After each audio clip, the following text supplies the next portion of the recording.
G'day everybody, Duckville here. I've got a Terran vs Zerg actually that's coming to you today from Derelict Watcher. Of course, a pretty standard map these days. We saw some really good games during the WCS Season 3 finals on this particular map.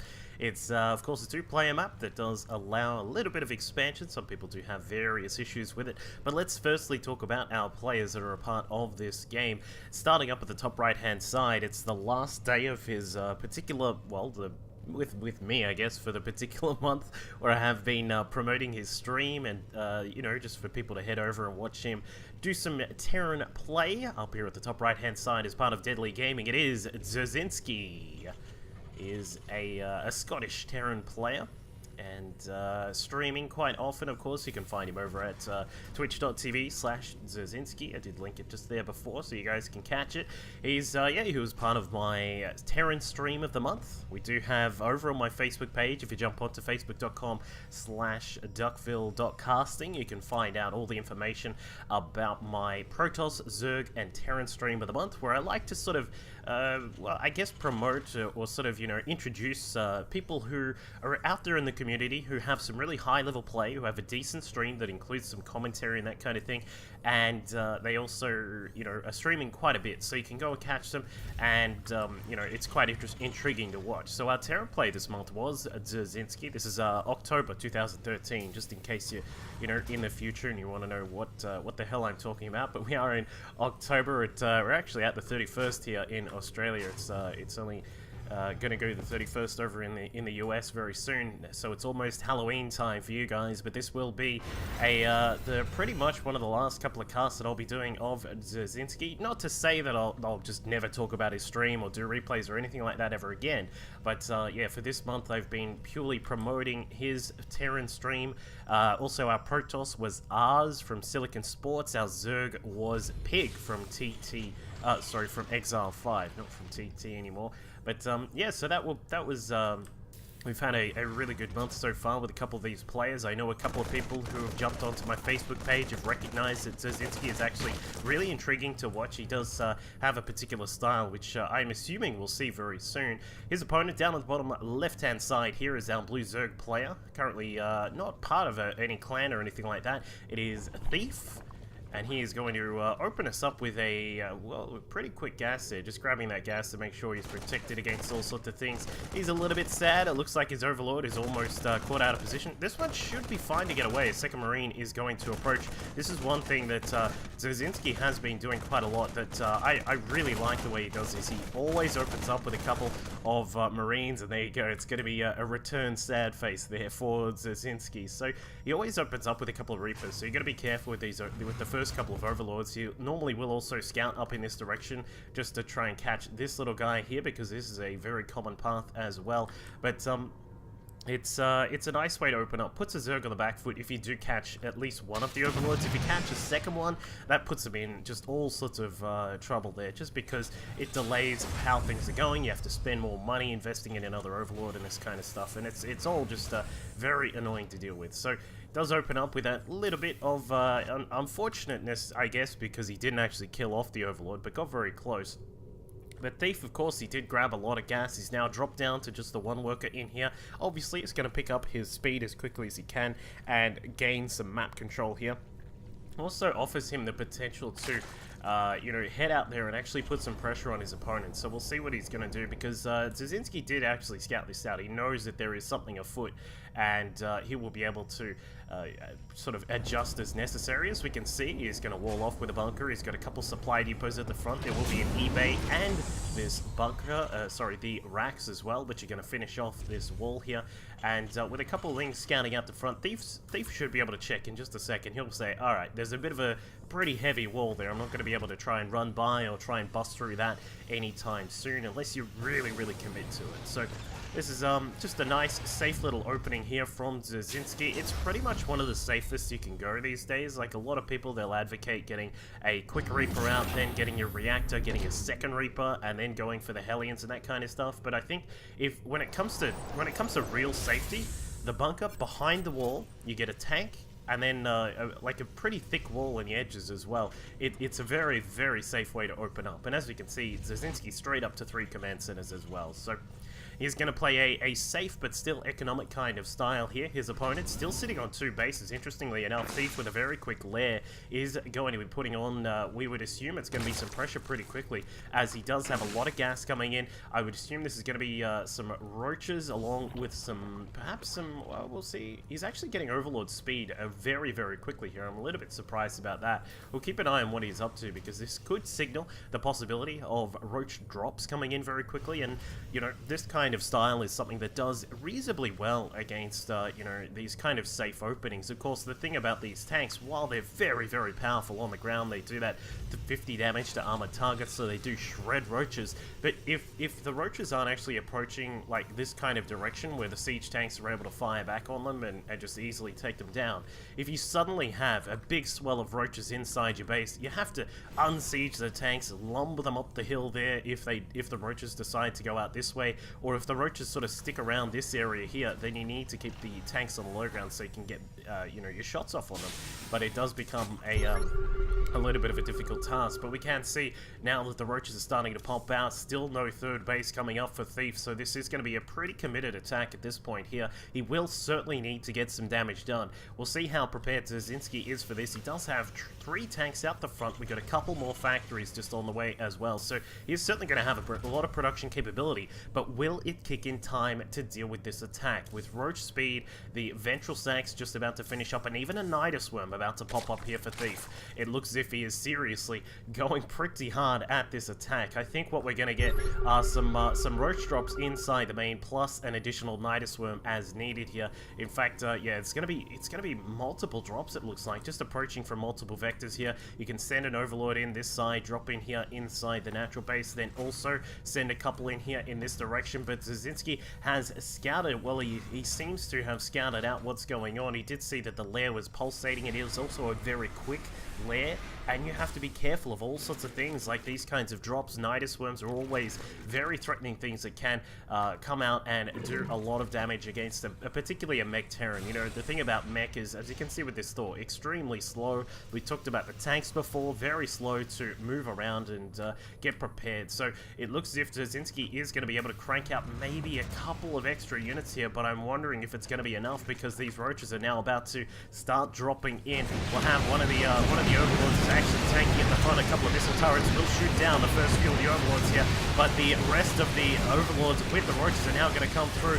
Nidus worm is going to be dropped down at the back. We'll see if he is able to bring in some more units. Dzerzhinsky, he has brought the tanks up to the top, and with this interesting little, I suppose now it's actually considered a wall of factories, has blocked off some of the roaches from being able to commit to this attack. So it looks as if Thief is trying to do his best. Thief will come out with a Nidus worm. There's actually no units inside that. I think that's his escape path there, as he does look to try and get some serious damage done here. And so far, you would argue that Thief has not really done anything at all. He hasn't even really done anything at the front, so he's unfortunately had a little bit of a difficult time moving in here. Dzerzhinsky with a very good read. He generally tends to play a very, very safe style here.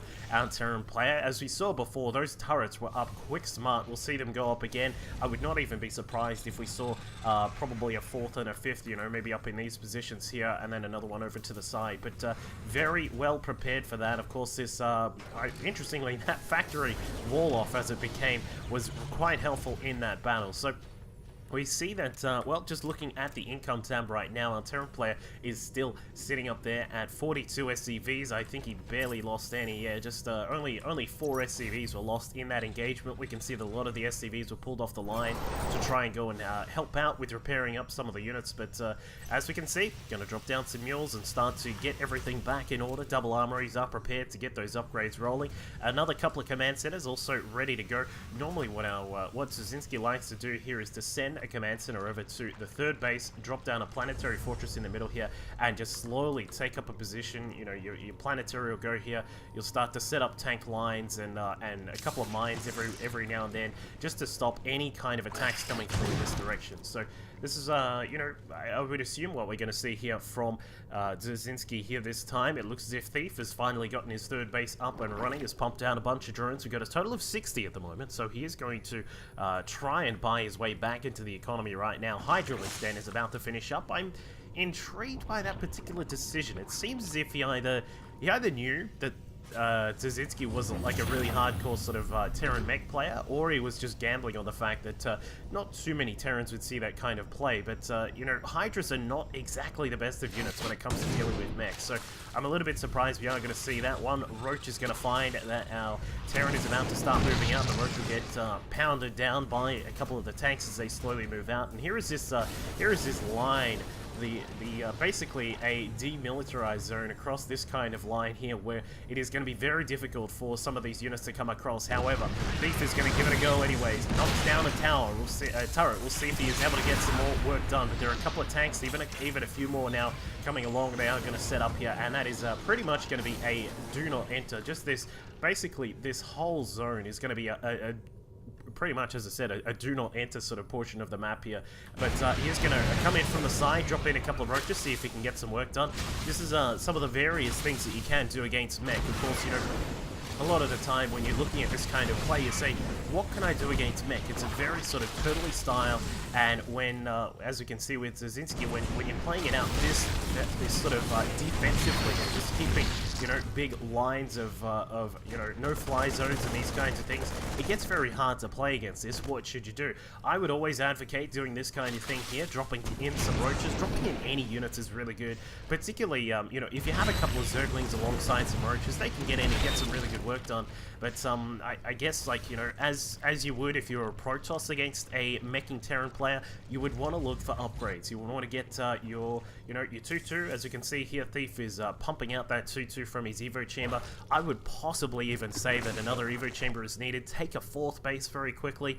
Look to try and do just small little attacks while all this is going on. The thing about mech, as we all know and love, is that it is extremely powerful, but it is extremely slow to get off the mark. You have these very slow tanks and Thors, you've got the Hellbats that are also quite slow as well, and it's just an issue of actually getting everything prepared, getting these upgrades up and running, and this all takes time, and this is all time that, you know, as a Zerg player, or as we said before, as a Protoss as well, you can look at setting up a 4th. I would even say grab a 5th, and oh, there you go. Thief is going to do exactly that. So this is the kind of direction that you want to go in. You want to get your economy going. You want to have a lot of gas coming in as well, so that you can get prepared for various switches as the game moves on. But Dzerzhinsky, he's not going to get caught out by any Nidus Worm at this point here. The Overlord's still sticking around, wants to, you know, perhaps get another Nidus Worm down. I'm not sure if that's going to happen though, because Terran player, as we saw, is very prepared for these kinds of things. There's going to be another Nidus Worm down here in the bottom right-hand side. Looks as if this one will not get too far. The Mules came out. Unfortunately, they're not able to attack. You guys need to get to the gym. They have no punching power. But this Nidus Worm should be stopped, it looks like. Yep, 2 of the roaches do pop out. That is around about it. Another little Nidus Worm going to pop up on the opposite side. This is, I really feel like this is one of the perfect ways to try and deal with this kind of play. You want to be able to draw your opponent out of position, make him move some of these tanks so that the front is exposed a little bit more, make him pull some units up to the side to deal with the various Nidus Worms, and then you can behind all of that, get the gas up, get these upgrades rolling, basically prepare every single kind of tech. One of the things that I think mech can struggle with until it gets to Sky is the various tech switches. You can have a little bit of trouble sometimes when suddenly there's Ultras, suddenly there's Mutalisks if you're not prepared with enough Thors and Ravens and Vikings, and these things can catch people out. But we'll see how this is going to go here for Thief. Dzerzhinsky now starting to push out a couple of Vikings alongside the Ravens as well. Did get the reactor upgrade as well, the Corvid reactor. I forgot the name of it for a second there. Did get the Corvid reactor upgrade so that his Ravens will have a lot of energy as soon as they pop out. And the Ravens, as you know, they are a very key unit in this particular matchup. You've got your point defense drones to deal with things like Corruptors, like the Hydralisks, also Mutalisks as well. You've got Hunter-Seeker missiles, which are extremely cheap, but I still think a lot of Terrans seriously undervalue Hunter-Seeker missiles. They are very, very strong. 100 damage, and it is splash damage, so they deal quite a lot. In this matchup, I still think they're a little bit underutilized. I also think that in TvP, you can still use them a bit there as well.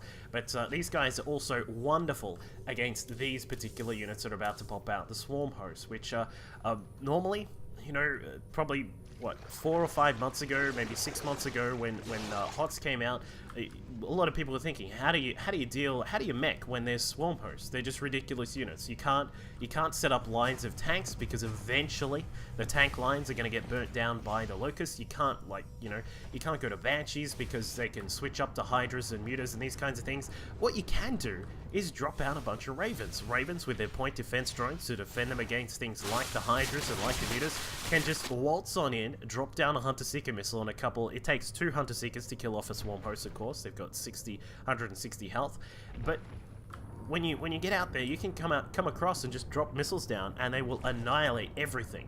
And that is a pretty common thing to see when Dzerzhinsky is playing his mech style. Plays very long-term games, very macro-orientated. A couple of weeks ago, there was a 1 hour and 50-minute game, which was pretty crazy to see.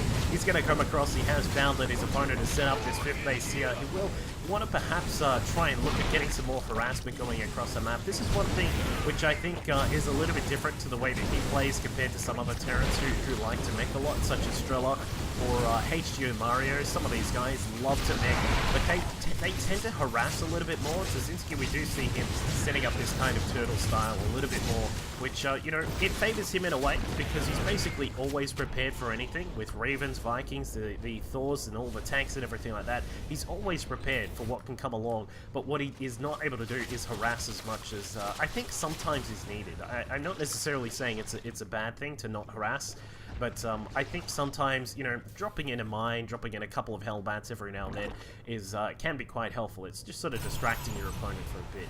But as you can see, just looking at Thief's side of the map, we've got his 3rd base, his 4th, also his 5th. They're all up and running quite nice. He's sitting at a total of 77 drones. This is a point where I would start to think that most Zerg players, you would love to get out a few more drones, start setting up lines of spores and spines and these kinds of things, just to make sure that you do have a lot of static defense set up.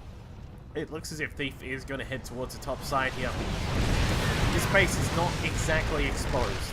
There's a few tanks here in the mix, so they're going to be able to protect this for now. A double planetary fortress is also here, even a sensor tower, and the Raven count is really starting to climb. 3 being produced at a time here for Dzerzhinsky, so he is going to be able to get out a lot of those powerful energy units, and that is where you want to head when you are playing as a mech Terran. You want to head up towards Ravens, get some Vikings out, and also eventually battle cruisers and perhaps the odd Thor every now and then is pretty much the money mix. Once you get to that point, as I'm sure a lot of people will know, once you get to, BC Raven, in almost any of the Terran matchups, that's when things will start to go your way. Of course, in TvZ, it's great to use the Hunter Seekers on clouds of Vikings, and also, you can drop them down on the battle cruisers as well. But then also, in TvP, you can use Ravens as a protective force for your battle cruisers and these kinds of things against Tempest and that kind of stuff as well. But at this point, of course, what we'll see is, as I said, probably these Ravens start to be used for the Hunter Seekers on various kinds of units. But a beautiful winding cloud here from Thief is going to come across and maybe get a little bit of damage done, trying to downsize some of his force. Hunter Seeker missiles will come out doing a little bit of damage there to Thief, but he's grabbed a couple of kills, which is not too bad at all. The point defense drones will be blocking out a lot of the Hydra shots, so eventually everything will be cut back here, and Thief will have to head back to the drawing board as he lost a lot of his units, but what he can do right now is resupply, and as we can see, he is going to go up to a ridiculous total of swarm hosts. We've already got 11, there's 18 about to pop out now. I don't know how I feel about that. I think that the best way, like we were talking about earlier, through early and mid game, you want to kind of harass the Terran, just try and stop him from reaching the air max out on the Vikings and the Ravens and the battle cruisers. But at this sort of point here, where the Ravens are already out, tanks have already got their huge upgrades. 3-3. Basically, you're not going to push past this with swarm hosts. Even if you have, what are we up to? 30, basically, 29. Sorry. My maths is quite off with that, but even once you get up to 30 or something like that, it can still be very difficult to cut through these big tank lines, especially when there's planetaries at the front protecting. We've got double planetary up here, as we mentioned, so it could be very difficult to deal with this kind of thing. But Thiefy has now picked up the top left-hand side base. We're going to have a couple of Hellbats coming to ruin the party over here. He also has the bottom right base as well. I love how he is able to just take bases all over the place. We'll see what these Locusts can do. Point defense drones are going to knock out most of the shots there from the Locusts, so the SCVs will be easily able to repair most things here as the Hellbats move across the map. One thing I am severely missing here for Dzerzhinsky is the Blue Flame upgrade. You see this quite a lot when he's playing. He just generally hardly ever gets it. I can't remember exactly why, but he did tell me this, but I can't remember why it was. I think it was because it just sort of gets to a point where you can do a lot of work earlier on, but not as much later, because you don't get Hellbats later on, and you know, they don't do anything against you know, the big swells of Locusts and this kind of stuff. So that's, I believe, why we don't see it right here. But the big important thing right now, the Raven count about to hit 18. We've got all sorts of upgrades just about to finish up here. The engineering bay is now getting the building armor, the structure armor there for the Terran buildings, which means they'll survive a lot more against these Locusts. The Hellbats up the top left-hand side have cleaned up this base. Very nicely done. He's so far denied this base from mining, and slowly but surely we're starting to see Dzerzhinsky move towards that air tech now, with the Raven count almost at that sort of peak point at around about, you normally see it at around about 20 or so, where they just start to become unstoppable, and we'll probably start to see BCs being moved out very, very soon. Unfortunately, at the moment, he's actually supply capped, so he can't get out any more units. I'm a little bit surprised. He just built up a bunch of Hellions, Hellbats, so in fact, there we go. He's going to send them down towards the bottom right-hand side of the map here. As we can see, Thief is madly trying to get out some static defense. I don't think they're going to finish up by the time that the Hellbats arrive. You got to keep in mind as well that the Hellbats have 3-3, and these guys with 3-3 are very, very strong. They can do lots of damage. He's going to push forward, should be able to block off most of this base, this static defense on this base from building up, and pretty much should be able to keep this base on lockdown for now. Cleaning up the spores, a couple of drones will come along. These guys are in for the worst day ever at work. There they go, getting burnt up. We can see now that Thief is down to 66 workers at this point. His upgrades are not too bad. He's sitting on 3-3, has in fact 3-3-3, I should say, for all of those little upgrades that are coming along. He's almost mined out inside his main and natural. The third base also looking a little bit grim. The fourth is starting to die down in the mineral count. Still lots of gas left over, but he does have the fifth. I would love to see him taking the six again up here, but he does need to get some static defense up as quickly as possible. But now we can see the power of the Ravens. We'll see. It's a couple of point defense drones coming out. The Hunter-Seeker missiles are going to drop down on top of the, those, wow, the Swarmers just get obliterated there very quickly. Thief tries to get away with a couple of them, but unfortunately it is not going to happen. Just with this many Ravens, it gets so hard to try and keep the powerful units alive. But slowly but surely, Dzerzhinsky is going to look to burn down a lot of these swarm hosts here. The current count is sitting at, well, still 26, which is not exactly the worst number of swarm hosts at this point. We're going to maneuver the Ravens around to the side now. We'll see if they're able to get another couple of shots here. It looks like Dzerzhinsky is moving about. A couple of roaches down in the ground are going to see what they can do. The Infestors coming along. Looks like the swarm hosts do get hit. A couple of them sticking around. They've pretty nicely done there to be able to utilize his burrow, and then of course his transfuse as well. Dzerzhinsky's going to drop down some auto turrets over here, trying to keep this base from sticking around, and this is what you start to trade on as a Terran player. You can use the energy that comes for free on these Ravens and trade it for things that cost money, such as the Spine Crawlers, such as these, you know, the leftover roaches, the hatcheries as well. You can kill off a lot of these drones. All the while, the tanks are doing very, very efficient work. Planetary at the front with its building armor takes basically no damage. These things are amazingly tanky when you get that upgrade, just by the way. If you've never seen that upgrade be picked up there, it is very, very useful. But all the while, you know, we can sacrifice SCVs. We can see that Dzerzhinsky has now gone down to 41 SCVs, meaning that he has a much lower count than his opponent. But I mean, he can still drop down mules and keep everything nice and hunky-dory. So you see a couple of these swarm posts get burnt down, unfortunately. For Dzerzhinsky, Thief is just, this guy is on the ball with his transfuse, constantly throwing that down. One thing I would like to see from Thief is being a little bit more careful with his Infestors. But now is the time when these big battle cruisers start to come out. The Thors have switched into high impact payload mode. We've got the Vikings also here for air defense as well. But Dzerzhinsky is now starting to get a little bit, well, shortly, these mineral patches are going to start to mine out with that many mules down there. But as we said, slowly but surely is the way that our Terran player likes to play here. What is Thief going to do? You know, we were talking earlier about how to deal with this kind of style, and we were talking about drops and, you know, making usage of the fact that at this point a Zerg is much more mobile than a Terran player. But when he started to see to turret up and just sort of you know, get everything all set up to block off these kinds of attacks, it starts to become very hard to do this kind of thing. So as I said before, one of the big things you can do is utilize a lot of the static defense, which Thief has done. I really like the way he is using a lot of static defense. I would love to see more. We can now pump up the drone count to like 100 at this point, and then just grab a huge amount of static defense, and then you can slowly start to, you know, move forward, take bases. He really does need to get this base and the top left-hand base operational right now, because, as we said, the efficiency of a Terran army is just, at this point, like a mech army with 3-3, all prepared and ready to go, is just so efficient. You can deal with the Swarm Host very quickly. The Ravens will slowly start to take apart various units that are here as well, and Dzerzhinsky, now with his battle cruisers out, is going to start to dominate the air, and will soon be able to start to move forward on the Swarm Host. The Spore Crawlers will be a non-issue. And a couple more Hunter Seekers now coming out, getting a large amount of damage done, taking out quite a few of those Swarm Hosts there.